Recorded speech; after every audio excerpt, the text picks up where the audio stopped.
DElEd अभ्यर्थियों का धरना 50वें दिन भी जारी। तूफान और बारिश के बावजूद धरना जारी। इतनी जोर से आंधी तूफान आया, लाखों का नुकसान उठाने के बावजूद अभ्यर्थी का हौसला नहीं टूटा। जब आंधी तूफान आया टेंट हम लोग के ऊपर में गिरा। 23 और सहायक शिक्षक पदों पर नियुक्ति की मांग। हम लोग शिक्षा मंत्री मुख्यमंत्री महोदय से हाथ जोड़ के निवेदन करता हूं कि कुछ दिन में हमारा मांग पूरा कर दे। न्यायालय के आदेश का पालन क्यों नहीं हो रहा? सरकार से मैं डीएड अभ्यर्थी हाथ जोड़ के निवेदन करता हूं कि हमारी जो 2300 पदों पर जायज नियुक्ति की मांग है उसको जल्दी से जल्दी पूरा करें। आमरण अनशन और उग्र प्रदर्शन की चेतावनी।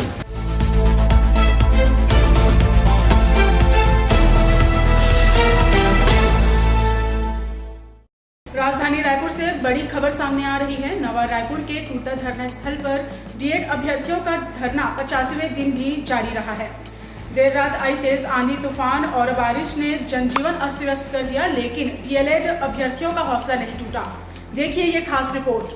तेज हवाओं और बारिश के कारण धरना स्थल पर लगे टेंट फट गए, गद्दे और चटाई सहित अन्य आवश्यक सामान उड़कर बिखर गए। इस प्राकृतिक आपदा में अभ्यर्थियों को लगभग 2.5 से 3 लाख रुपए का नुकसान हुआ। बावजूद इसके उन्होंने धरना स्थल नहीं छोड़ा और पूरी रात अपनी मांगों को लेकर डटे रहे। यह धरना सहायक शिक्षक भर्ती 2023 के तहत 23 पदों पर नियुक्ति की मांग को लेकर किया जा रहा है। डीएड अभ्यर्थियों का आरोप है कि माननीय हाई कोर्ट और सुप्रीम कोर्ट के आदेशों के बावजूद शिक्षा विभाग ने नियुक्ति प्रक्रिया में लापरवाही बरती है। मैं डीएड अभ्यर्थी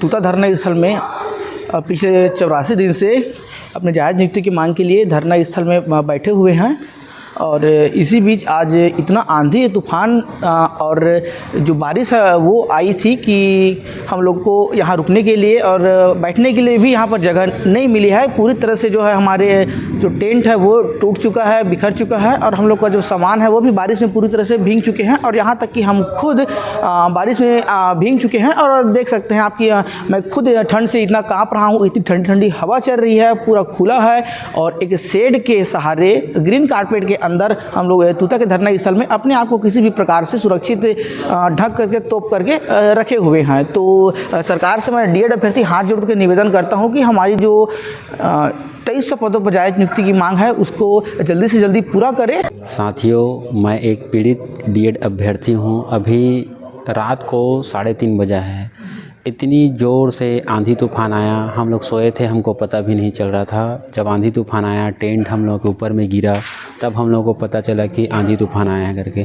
हमारा पूरा टेंट जो लगा था पूरा फट गया है, आधे से ज़्यादा टेंट उड़ गया है, हमारा गद्दा भी उड़ गया है, हमारे साथियों का पूरा सामान अस्त व्यस्त हो गया है। और देख रहे हैं साथियों, पूरा हम लोग एक ग्रीन कारपेट में उसको घेर के रखे हैं। कुछ हमारे जो सामान है उसको हम लोग बचा के रखे हैं। आधे से ज़्यादा तो सामान उड़ ही गया है और आधे से ज़्यादा सामान उड़ गया है। अब हम लोगों के पास कुछ नहीं है खोने के लिए। अब हमारे पास कुछ सामान भी नहीं है, अब यहाँ पर टेंट भी नहीं है, अब बैठने के लिए हमारे पास धरना प्रदर्शन के।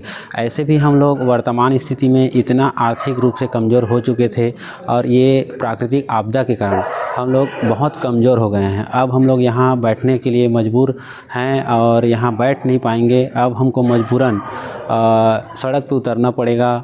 हम लोग क्या करें, यही मांग है। हम लोग कुछ दिन देखेंगे। हम लोग शिक्षा मंत्री मुख्यमंत्री महोदय से हाथ जोड़ के निवेदन करता हूं कि कुछ दिन में हमारा मांग पूरा कर दे, नहीं तो फिर मजबूरन हम लोगों को कुछ न कुछ सड़क पे आके करना पड़ेगा। भर्ती प्रक्रिया के पहले चरण में विभाग ने 2621 डीएड अभ्यर्थियों को कॉमन मेरिट सूची में पुनः व्यवस्थित किए बिना स्कूल आवंटित कर दिए।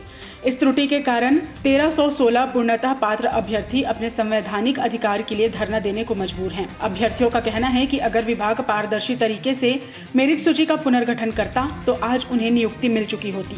उन्होंने सरकार और शिक्षा विभाग से अपील की है कि न्यायालय के आदेश का पालन करते हुए शीघ्र नियुक्ति दी जाए।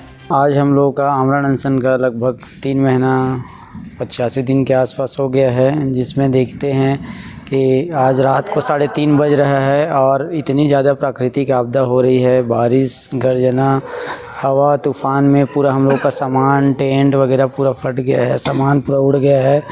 लगभग 2.5-3 लाख रुपए का आर्थिक नुकसान हो चुका है, जिसको लेकर के अब हमारे पास कुछ नहीं बचा है और हम लोग सड़क पर उतरने के लिए मजबूर हो चुके हैं।